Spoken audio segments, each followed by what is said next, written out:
En tant qu'une structure qui est très engagée dans la lutte contre les violences sexuelles et celles basées sur le genre,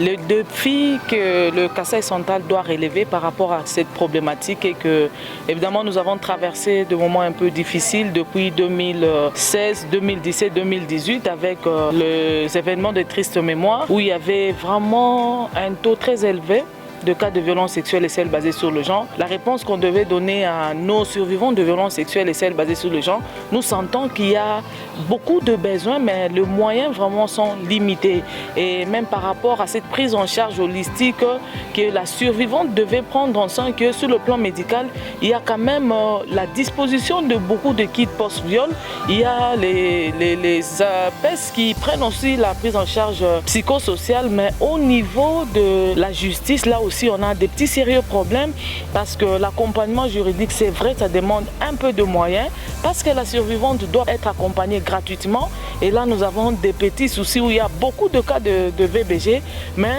les structures de prise en charge juridique n'ont pas assez de moyens pour couvrir tout ce besoin. Au Kasaï central, la plupart des tribunaux n'existent pas. Nous avons des tribunaux de Kananga, il y a un tribunal à Luisa, il y a un tribunal à Chimbulu, mais qui ne sont pas équipés, qui ne sont pas dans des bonnes conditions, où les personnels n'y sont même pas. Il y a un problème de personnel, de magistrats qui ne sont pas parfois disponibles, où on mute ici plus de 5-6 magistrats, mais parfois c'est 2 magistrats qui ne savent même pas travailler parce que l'un ou l'autre est en congé et là le dossier n'évolue pas normalement. Il y a vraiment un relâchement et aussi par rapport à l'impunité. Et nous voyons à un certain moment les bourreaux qui ont été appréhendés, qui ont été arrêtés, les dossiers déjà clôturés avec un jugement. Après nous voyons les bourreaux sortir, soi-disant qu'il n'y avait vraiment pas de preuves qui prouvaient que cette survivante a été violée ou bien a été agressée ou il y avait une ou une autre sorte de violence sexuelle et celle basée sur le genre.